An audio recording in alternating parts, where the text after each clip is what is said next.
And this is one of the reasons I think we're all here, and we kind of have to remind ourselves why we're doing this. He says, and how we burned in the cabin later thinking, what would things have been like if every security operative, when he went out at night to make an arrest, had been uncertain whether he would return alive and had to say goodbye to his family?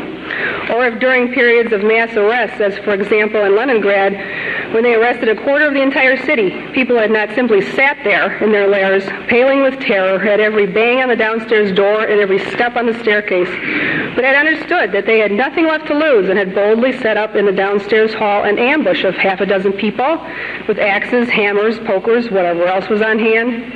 After all, you knew ahead of time that those blue caps were out at night for no good purpose. But we didn't love freedom enough. That's what makes this country great. It's not diversity, it's freedom. Bill Cooper.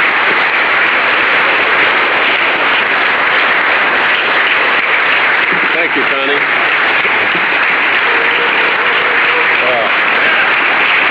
Thank you.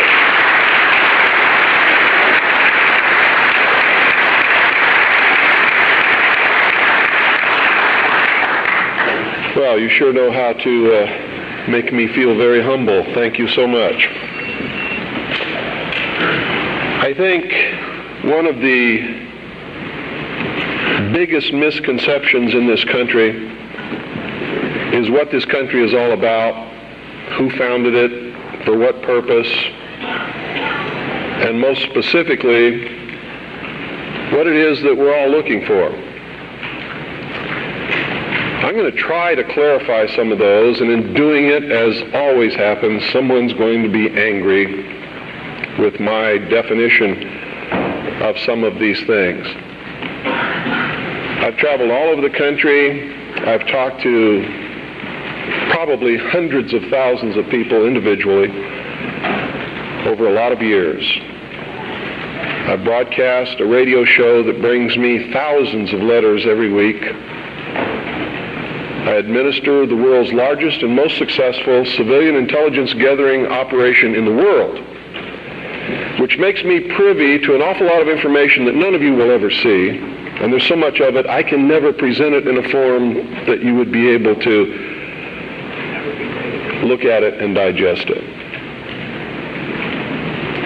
So that puts a pretty big burden on me and the people who work with me in the intelligence service and in the CAGI News Service in order to digest this information, analyze it, and be able to present to you what we believe, and this is a subjective judgment, what you can digest and what you need to know at that particular time. And in doing this, digesting all this information, reading all of these letters from people of every kind of background that you can imagine, every race, every religion, every kind of agenda. And believe me, there's an awful lot of agendas going on in this country that are dangerous to Americans. Being promoted by people who claim to be Americans, who claim to be patriots, and who claim to be doing the best for this country, including those who want to destroy it and bring about a one-world totalitarian socialist government. They sincerely believe in their heart they're doing the right thing for humankind. You see, nobody gets up in the morning and sets out to do evil. Nobody consciously does that.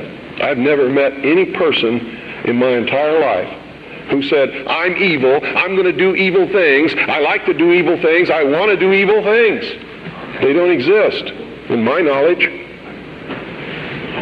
They may exist somewhere, people like Jeffrey Dahmer. And I believe that even Jeffrey Dahmer probably rationalized what he was doing in his own mind to make it right. Isn't that the way we all do things? Even if we do something wrong and we know we're doing something wrong, don't we attempt to rationalize it in our own mind and to our friends to justify what we're doing? So I believe it's a great fallacy to set out to brand those whom we disagree with as being evil people. The result of their actions we may perceive to be evil. We may perceive it to be bad, but I guarantee you those people don't see it that way. And when we present ourselves to them in that light, we're good and they're evil, do you think we have a chance of getting them to listen to us? Not on your life. It's not going to happen. So I think we have to change the way we talk. We have to talk to them in a different manner. Now, don't take what I'm going to tell you standing up here today and compare it to what I say on the radio and expect the two to concur. Because when I'm here, I'm just Bill Cooper. I'm talking to you from my heart. When I'm on the radio, I am on a mission. And that mission is to slap people upside the head and wake them up and even make them hate me, if that's what it takes to get them to go examine what I'm telling them to find out that it's right. You see, I don't care how it's done as long as they wake up. And if I have to be the bad guy that they're going to hate for the rest of their life, that's okay with me if I wake them up. But when I'm here talking like this, that's not my mission, because you're awake already or you wouldn't be here. You see? There's a difference between the people here and the people that I'm talking to over those airwaves. Big difference. An awful lot of you are steady listeners of the Hour of the Time and have been probably for many years. And when I'm talking on the radio, I know who you are and I'm not talking to you. And I know that when you're listening and I talk about the sheeple, the stupid sheeple, it doesn't make you angry. You know why? Because you know you're not stupid sheeple, don't you? The person that gets angry has verified that I was right. Because he wouldn't get angry if he didn't know in his heart that he's a stupid sheeple. You ever been walking down the street and somebody comes running out and says, bank robber, stop that bank robber. Do you start running? Why don't you start running? Because you're not the bank robber, right? You get angry? No. Do you pay attention? Most of the time, if you're from a big city, chances are you don't even look around, right? Now, if you're from a small town where I'm at, people will come running out in the street to see the bank robber. Because it's a small town and not much excitement goes on there, unless the IRS comes to mess with me. So,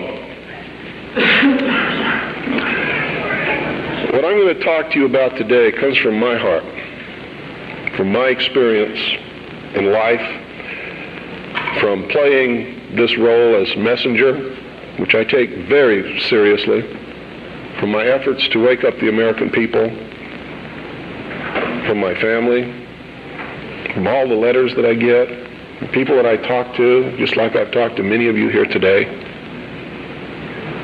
I've learned some things. And I think these things need to be passed on to you. And I think you need to start examining yourself, your agenda, your mission. Who are you? What are you about? What do you believe about America? Is it true?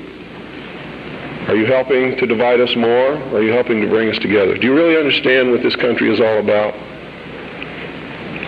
Now, I know this is going to make some of you angry. That's okay.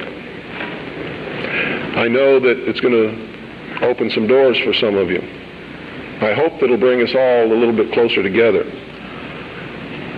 And I hope that everybody, once you've examined your own particular agenda, will try to make it fit better into what we should really be doing.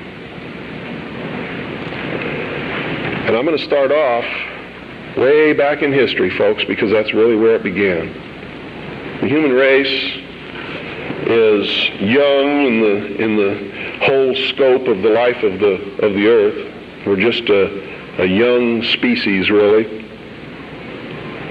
Haven't been around for a long time compared to everything else that's in this world. And I'm not talking about biblical years, and I'm not talking about theory of evolution years. I'm talking about from the time when you can see that man emerged on the historical scale of this world and began to affect other species and the world that we live in, and himself, by perfecting the ability to think. First original thought. See, there used to be a time in history when man was just like all the other animals. He didn't think, he didn't know good from evil, He existed and lived by instinct just like the other animals did. If you want to believe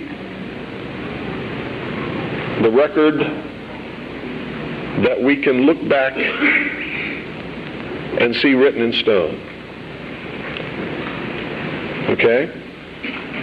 If you want to believe that there were creatures that ultimately became this thinking man that you see standing up here in front of you and sitting out there amongst you, didn't have this ability. Now, if you doubt that, read Genesis in the Bible and you'll see that it's confirmed there. Wasn't there a time when Adam and Eve lived in the Garden of Eden? They were not to think. They did not know good from evil. They were just there to take care of the garden. Is that correct? So this concept and the biblical concept agree. Man just enjoyed what God had put there and sort of took care of the garden. Any dentist will tell you that our mouth was not made for eating meat. So ancient man most probably ate vegetables and nuts and things like that. Roots. Doesn't mean that I'm telling you to become a vegetarian, because I'm not. You see, I really believe in freedom. I believe you should eat whatever you feel like eating. That's your business. But that's known to people who study these things as the age of innocence. Something happened that brought man out of that state, and if you're talking from a biblical reference, out of the Garden of Eden and into the world. He wasn't innocent anymore. He understood that he was naked, and that his partner was naked. He could think. He could look around. He knew when something was good and when it was bad, just as we all do here. When somebody comes up to me and says, well, how do we know which is the right way to go? I know that person is setting me up to justify his bad deeds, and I won't do it. You always know. We always know which is the right way and which is the bad way. The bad way sometimes feels better, so we may choose that way and justify it by rationalization in order to make ourselves feel better about the bad that we did. In the mystery schools, they refer to this mystical time of coming out of the age of innocence as the Luciferian philosophy. I've tried to illuminate you with this for years on my radio broadcast. In the Bible or in the church, they talk about the fall of man. Same thing. There's only one difference between the Luciferian philosophy and the fall of man, is that those who talk about the fall of man believe in God, whether or not they believe in a Savior. They believe in God. The ones who believe in the Luciferian philosophy do not. Now here's how that works. In the Bible, we're told that Eve was tempted by Satan to eat of the fruit of the tree of knowledge of good and evil. God had commanded Adam and Eve not to eat of the fruit of that tree. If you do, ye will surely die. Isn't that the commandment? Lucifer, through his agent Satan, on the other hand, told Eve, God lied to you. He's holding back the fact that you too can become God. But first you have to eat of the fruit of this tree. And if you do, you will surely not die, but shall become as gods. Isn't that true? So, from the religious aspect, we see that as the fall of man because man disobeyed God. We see that as the subjugation of the woman beneath man, where she had originally been the partner. Now she is subjugated beneath man because she was the agent of man's downfall. Is that correct? Now, I'm not talking right or wrong. I'm not trying to insult anybody in here. I'm just telling you what we're taught so that we all understand what we're talking about, because that's most important. If you understand something differently than what I'm trying to impart to you up here, and we don't have the same definition, we're not going to understand each other, are we? The mysteries, on the other hand, look at this in a different light. Here's their story. It's a metaphor. They don't believe that there ever was a God, or that there ever is a God, aside from man himself. And man has not reached that state yet, but can, and this is what they teach in the lodges, that if you perfect yourself as the temple of the God within and become Christed, you've all heard this in the New Age movement, you too can become God. In her movie, running on the beach, spinning around, I am God. Go ask her early in the morning when she just wakes up and goes and sits in front of the mirror and looks at her aging face and tries to cover it up with makeup if she's God. She may tell you a different story about that time. Around noon, she might be feeling better and become God again. But this is the reality of the human condition. We'd all love to be gods, wouldn't we? My question to Shirley MacLaine at one time was, please, Shirley, could you make me a universe? She sort of looked at me with this hurt look on her face as she confronted her mortality and realized that she was not God because she could not make me a universe. She couldn't even make herself a universe. She can't even make herself look young again. She's having a hard time paying some of her debts. God doesn't have that problem, does he? And in her case, she. Here's the way they look at it. Here's their metaphor for the end of innocence. Adam and Eve were held prisoner in the Garden of Eden by an unjust, cruel, and vindictive God.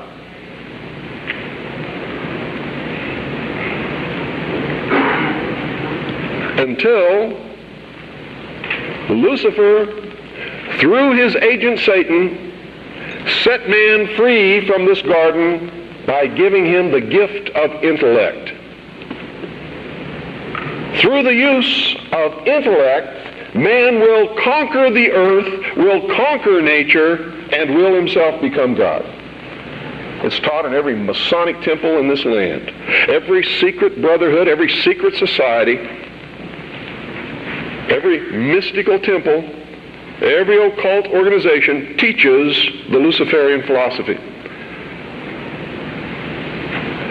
They do not believe in Lucifer. They do not believe in any entity called a devil, and they do not believe in God. It is a mistake for you to assume that they do. They are atheists in the strictest sense of the word. They are humanists. That's their religion. At the highest level, their goal is to create a world in which the adepts, the 1,000 points of light, working behind the veil to create the culmination of the great plan, can realize the ultimate happiness for mankind. That's why they don't oppose pornography. That's why they don't oppose certain crimes.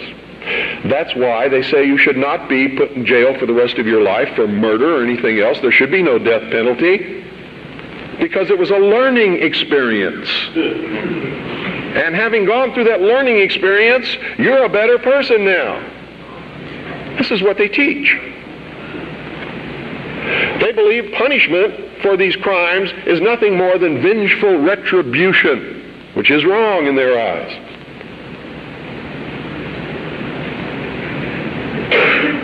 So these are really the two philosophies that we have competing with each other in the world today. Who brought man the gift of fire? Prometheus. Who was Prometheus? Lucifer. What was the gift of fire? Knowledge, intellect. Hasn't man created industry culture, society, science, from the use of one solitary thing, fire. Without fire, none of it would have occurred. None of it. Nothing. There would be no society without fire. That's how it's represented in the ancient myths and in the mysteries. How art thou fallen from heaven, O Lucifer, son of the morning? What is it represented as? A bolt of lightning struck a tree. The tree burst into flames. Ancient man, if you watch the movie Quest for Fire, rushed up and grabbed one of the burning branches, and it burned his hand, and he let it go. He probably didn't go any farther than that the first time. Second time, he may have found a deer that had been roasted by the heat of the fire in the forest. And being hungry, maybe he partook of some of that meat and found that it tasted pretty good. Also, the fire was warm and didn't get cold at night. And this is where the whole battle between the forces of light and darkness comes from. Man sat up on a rock one night watching the sunset and said, "Boy, I'm in deep trouble now. I can't see in the dark. There's wild beasts out there. There's tigers with teeth 7 inches long that want me for dinner. What am I going to do?" He didn't know what to do.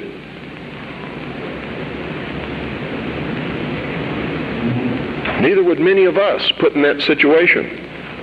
But we would know one thing: we're in deep trouble. And so for a good part of his history, man sat huddled in the darkness in some place that made him feel secure, waiting to be saved.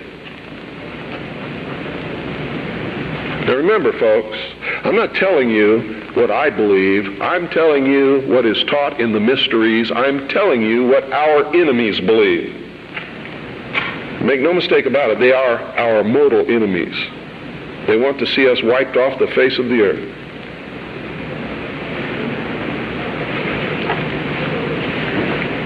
Man huddled in this darkness, fearful, trembling, cold, hungry. And around about he could hear the beasts roaring. And sometimes they were roaring because they were after him. And sometimes he was eaten.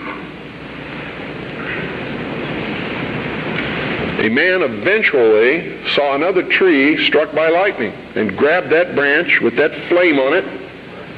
And by a little experimentation, he learned how to keep that fire going. And if he could keep the fire going, he knew something nobody else knew, and he became the first king, the first priest, the first scientist, all rolled into one. And he would burn this fire and keep it going. And other men in the cold of the night, wanting to escape from the terrors that were out there, would gravitate toward this glow. And they would see this man sitting there. And if he was kind, he would let them come to the fire. And they would be warm. And they would be protected, because if the wild beast came, he'd pick up a branch and shove it in its face, and the beast would go away. And so the forces of light overcame the forces of darkness, and in the sunshine of the morning, the newly risen, resurrected child that had died the night before, their Savior, warmed them and saved them from the terrors of the Prince of Darkness. You have to study these things to understand your enemy. Any general who ventures upon a battlefield without understanding the enemy is doomed to defeat. Just like a militia that forms itself upon a peninsula has already created its own concentration camp, unless it has a navy.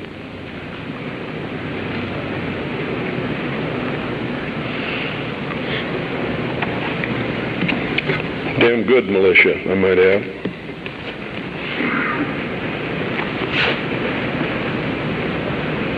What is the upshot of this? What am I getting at here? These people believe, and they have conducted themselves according to their belief and their philosophy, since the very dawn of man. These people learned how to control others through the use of a hidden knowledge. This ability to keep that fire going was a technology that nobody else knew. By observing the fire, by keeping it going, by creating ceremonies around this fire, they became a mystery to the others. A mystery always holds sway over those who don't understand it. And the priesthood was born. No king ever existed without the permission of the priesthood. And I don't care what religion you're talking about or what period of history you're talking about, it is the truth. The kings never had the power and don't to this day. Kings exist at the whim of the real power, which is the priesthood standing behind the throne. And when the king ceased to be of benefit to the priesthood, they would simply poison him or get rid of him in some other way. The king is dead, long live the king, and there would be another king appointed. There was even a time in history when the king was a sacrificial king, just like John F. Kennedy was in the Temple of the Sun known as Dealey Plaza. They would pick a young man at the height of his virility, appoint him king for 1 year. During that time, he could do or say or command whatever he wanted. The priesthood was always there to make sure he commanded the right things, have any woman that he wanted, and at the end of the year, he was ceremoniously sacrificed upon a rock, his heart ripped out, his body dismembered into 14 pieces and scattered over the land. And this is where the legend of the Osirian cycle began. It was to ensure the fertility of the crops of the next year. And young men would volunteer for this in their patriotic duty to their kingdom, to their family, so that they could have prosperous years. Much as our young men may volunteer to rush out over the water to a place called Kuwait or Iraq and die in the God-forsaken sands of a place that nobody can even find on a map and never heard of until it happened, all so that he can be called a patriot, someone his family can be proud of. It escapes me how they can ever arrive at these conclusions, but they do, and the priesthood always takes the most advantage of this willingness to sacrifice oneself upon the altar of his country. The problem with it is very seldom really for the country. It's for the advancement of the agenda of the priesthood, whoever the priests happen to be at the time. Am I attacking the church? You better believe it. All churches, all organized religions that have existed since the beginning of the time. Am I attacking the religion of individuals? Never, not on your life. He wasn't trying to create a big church. He knew what happened to those things. And you're all wrong about that, man. When you say you shouldn't get angry, you shouldn't curse, you shouldn't do things that upset other people, because that's what Jesus spent his whole life doing. He threw the money changers out of the temple. Don't you think that made some people angry? Don't you think it was rude to walk up to somebody's place of business, smack them in the mouth, grab their table, and throw it out the door? What about the time he cursed the fig tree? You know, pious Christians sometimes make me very angry. They don't even know Christianity. They don't know the man they're following. He was a revolutionary. He was a dangerous man. And by God, so am I. And so should you be. This country was founded by dangerous men. Amen. And the moment the people in this country cease to be dangerous men, it's going to be the day we cease to have a country. Their whole goal with this philosophy is to teach all men and women that the only end of life is to seek the utmost pleasure and happiness that you can get out of it, because when you die, there's nothing else. That's what they teach. That's what they want you to be. They don't want laws against sexual promiscuity. That's why they don't want families. That's why they don't want marriage. That's why they encourage homosexuality. There's a method to their madness. There's really not much method to yours, because you're operating from a place of ignorance. And until you change that, you're going to be bumbling around, bumping into each other, saying and doing the wrong things, not understanding the nature of your enemy. And if you don't understand the nature of your enemy and the weapons they use, you cannot fight that enemy. You can't fight the battle. You shouldn't even be on the battlefield. That's why you're losing the war. And don't tell me you're not, because I'm in a place of great knowledge about who's winning and who's losing this war. And I can assure you, you're losing the war. Doesn't mean it can't be turned around.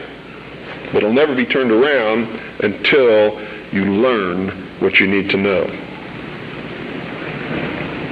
You don't even recognize half the weapons that they use against you. And some of them seem so insignificant that you don't even try.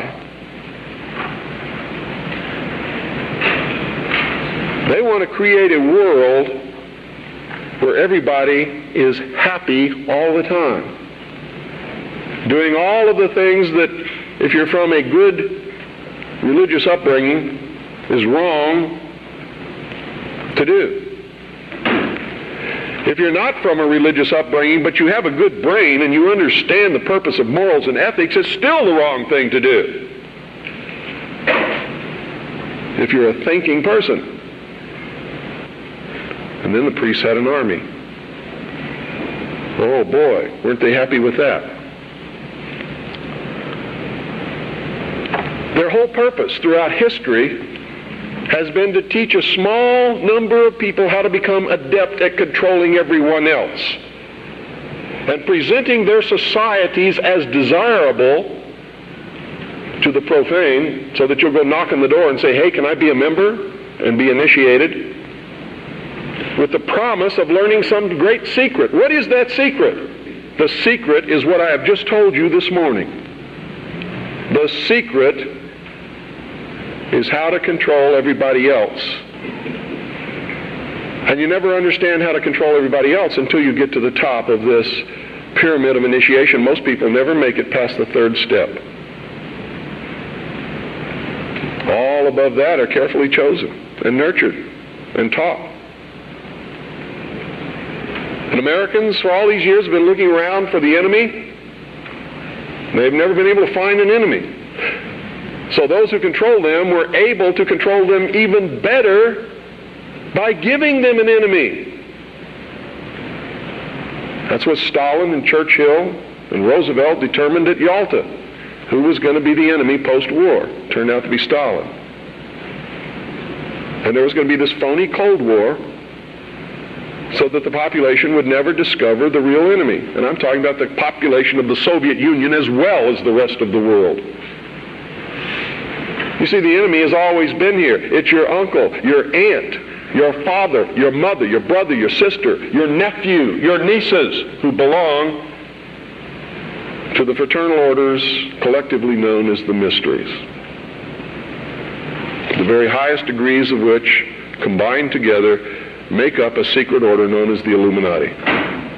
Their goal is to destroy all existing religions save theirs, all existing governments save theirs, and shackle the mob in a system of eternal oppressive debt chained to a computer for the rest of their life, and a propagandized world to make them believe that they are happy in this system. Now, do you think they're succeeding? Haven't I described to you just now exactly what is going on in the world today? Yes, they're succeeding. They're succeeding because the American people don't understand their enemy. They don't even know what's happening. People were extolling the virtues of Pat Buchanan and actually considering voting for that man for president, and he sent them all a postcard. And on the front of that postcard, he identified himself as a high priest of the mysteries. Because on the front of his Christmas cards that he sent to all of his followers was the penis of Osiris, the phallus, the obelisk, with a nice red bow tied around the base which represented the testes. You know what he was saying to you? Are there any children in here? He was saying, he was laughing at you. And so was every other member of the Illuminati. He was a highly degreed member of the sovereign and military order of the Knights of Malta, which was taken over in the Peasants' Revolt in England by the Knights Templars, who had sworn revenge upon the old Hospitallers of St. John's, which later became the Knights of Malta because of their role in the suppression of the Templars. How many of you watch Trinity Network? How many of you watch Pat Robertson? You ever seen the cross in the crown? Do you know what that means? It's the symbol of the Templars. The Knights Templar. It is the symbol of the unification of the church and the government over the people. Is that what you want? Every time any church gets control of government, the people suffer. It has always happened. That's why our founding fathers established a country where that was not supposed to happen, where everybody was free to worship at the altar of their choice. And if you think they were all of one mind, you better think again. How many religions of the Protestant group do you think existed in this country when our founding fathers put together the Constitution? Over 1,500 different groups, all claiming they were right, teaching a different dogma, quoting Scripture to justify what they said, and everybody else was going to hell. So don't give me this Christian nation bullshit, because that's what it is. This nation reflected Christian values because the people who made up the government in the early days were Christian, but none of them agreed with each other, and they still don't today. They very seldom ever have. What do you mean by Christian? Seventh-day Adventist? Branch Davidian? Need to do some serious evaluating, some very serious checking out of agendas. You really want to take over the government and make it a theocracy? Because I'm going to tell you exactly what's going to happen if you do that. You're going to burn people at the stake who disagree with you. And if that happens, I'm going to have to take up arms all over again. And so will many of you, because you're going to be persecuted. You see? Because whichever one controls the government, you're going to have to conform to that teaching, and if you don't believe in it, you're a heretic. Do you understand what I'm talking about? What is our common bond truly? Freedom. Freedom. Without freedom, you can't be a Christian no matter what denomination you belong to. You can't be a Buddhist. You can't own a donut shop. You can't drive from here to Oregon. You can't be an American, because that's what it's all about, and that's the only thing that it's all about. Nothing else. Nothing else. It's about freedom. Freedom. truly freedom.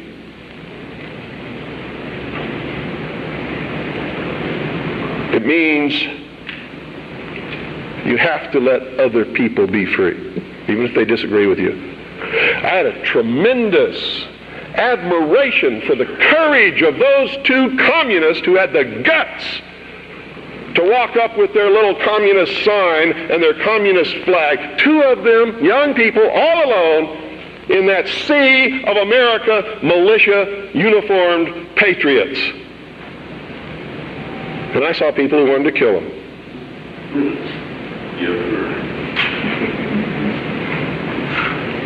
You know, I don't like their philosophy. They're misled, misguided. Communism is a terrible thing. But they had guts. And I had a great respect for them. And I believe in freedom. Which means there is no way in the world that we could have had that meeting on your State House grounds this morning unless they had the right to do what they did. Then you had better understand that. Because if you stop them from having their freedom to make their political statement, you have stopped yourself. You have stopped everyone.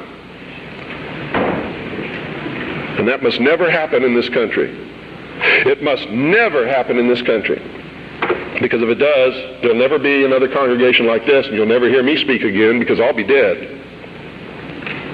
And so will most of you. This country's about freedom. Because only with freedom can you have all of the other things that everybody professes that they want. It's the only way it can be done. I hear all kinds of misconceptions and misstatements. I have the freedom of the press. No, you don't. No, you don't. The man who owns the press has the freedom of the press. And he can say in his press whatever he wants, but you can't. That's why I get angry with Americans when they say, the Jews control the press. Who sold it to them? How'd they get it?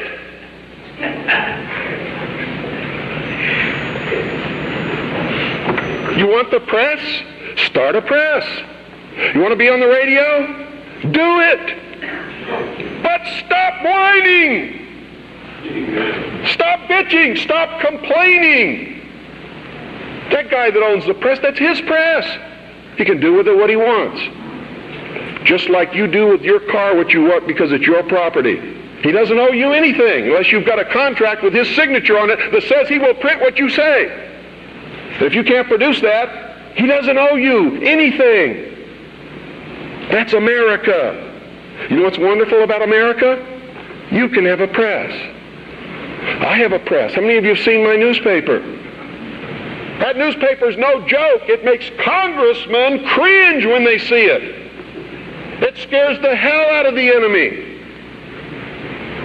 You too can have a radio show. I'm going to teach you how just here in just a couple of minutes. You too can publish books like this. I did it. The Harvest Trust is the trust for my children.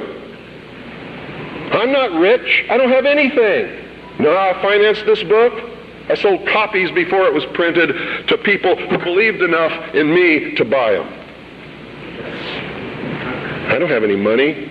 I have my family. And that's all the wealth I ever need. I don't make any money from my radio show. Veritas has operated in the red from the beginning. And probably always will. But I got something that you don't have. I have a free press. It's mine. And I get to say what I want. And I get to publish what I want and print what I want because it's mine. And I'm free. And it's my free press. That's why I don't care if somebody calls up my radio show and says they don't like what I say. Screw you. Get your own show.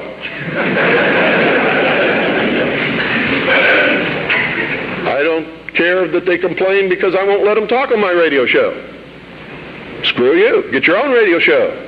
This is mine. Belongs to me. I don't have any contract with you. I don't owe you anything. I was speaking in California one time. A lady stood up in the middle of the crowd and said, "You make me so angry. You're a terrible man. Why didn't you tell me this years ago?" She was lucky I was telling her then. I didn't owe her anything. But she blamed me because she didn't have the information that I was imparting to her on that day years ago. And I had it years before that. I didn't know how to do it. I would have. Oh, God, I would have. You don't really understand sometimes what a terrible burden it is to know some of the things that I know and try to wake people up and impart this knowledge to them and find out that they just have walls built in front of them. They want to be slaves. But we're making some chinks in those walls. You too can have a free press, and that's what it's going to take to get this country back without bloodshed. And I'm going to tell you right now, unless we can be successful in creating a real free press where the American people get different viewpoints other than those expressed in the establishment-controlled media, there's going to be a civil war in this country, and it's going to come soon. The only thing that can stop it is by waking up vast amounts of sleeping people. Sheeple is what they are. They are following the Judas goat right into the shearing pins, and from there they will go to the slaughter, and they will not know that anything is wrong until they smell the blood of the sheeple in front of them.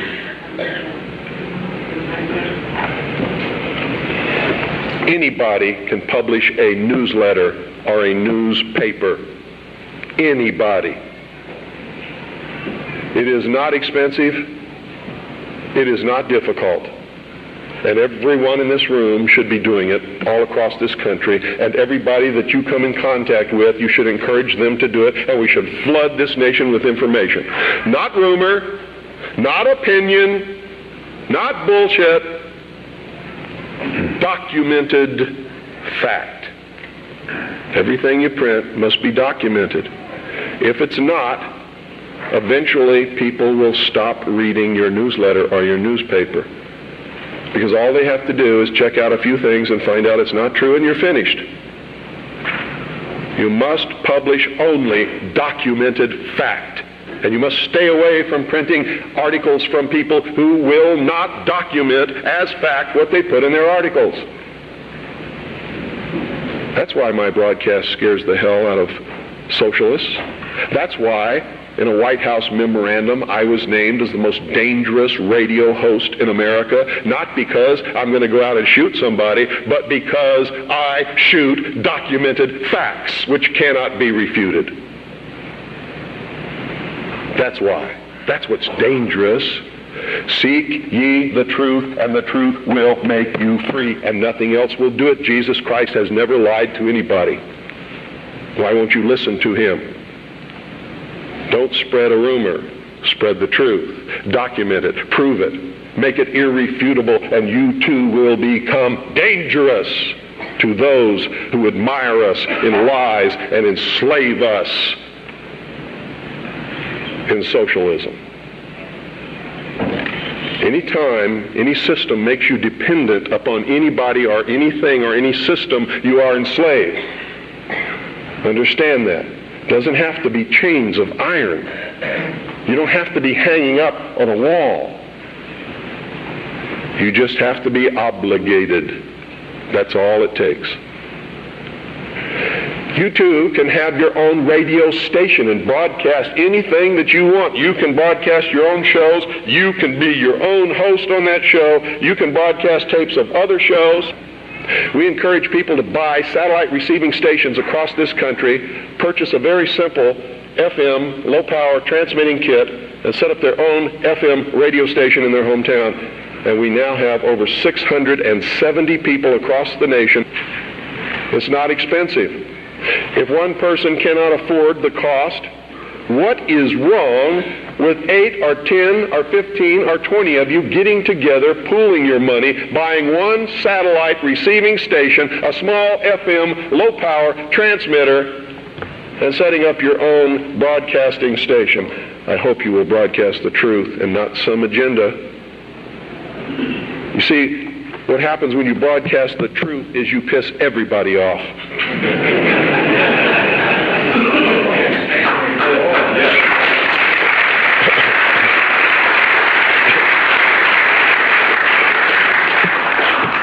If you don't have my address, I want you to write it down. It's the Harvest Trust. P.O. Box 1970. I'll repeat it a couple of times. Eagar, Arizona. Eagar is spelled E-A-G-A-R. Arizona 85925. That's the Harvest Trust. P.O. Box 1970. Eagar, Arizona 85925. If you have purchased Oklahoma City Day One, it's on the back cover at the bottom.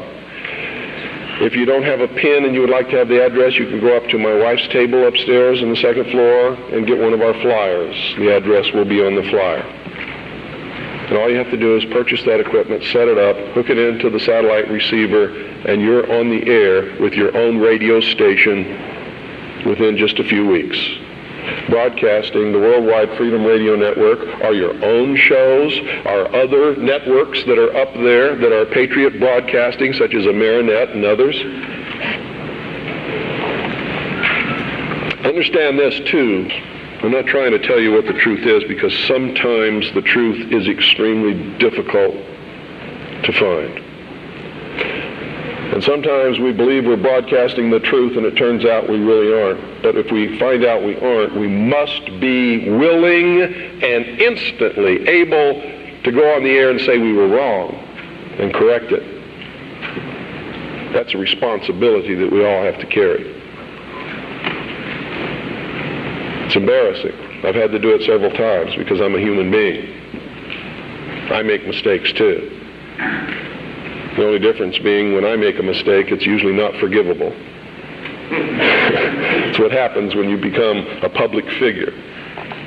Your wife can make a mistake, but Rush Limbaugh never! Right?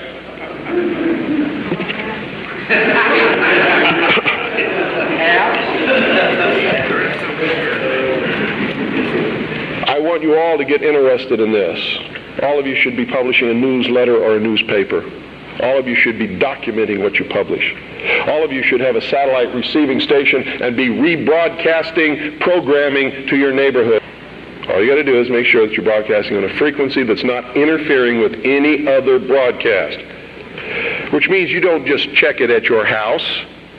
You get in your car and you drive out 25 miles and all around, and you make sure that there's nobody else on that frequency before you use it, so you know you're safe.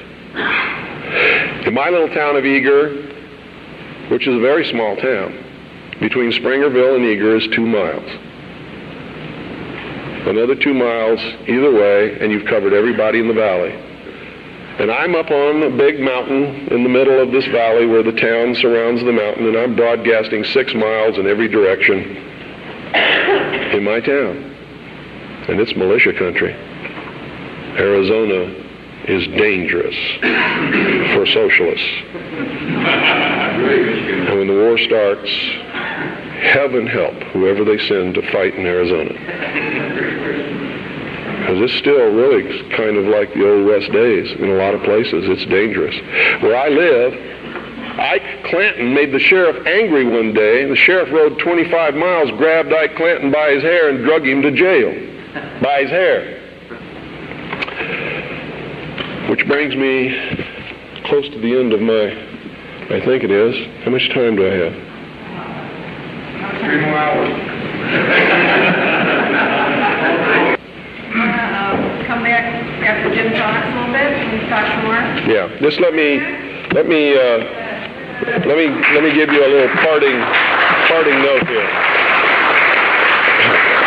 I'll be back up as well with, as will the others, to answer questions later. Mr. Collins has to catch a plane, so I'm going to cut my talk short. Thank you.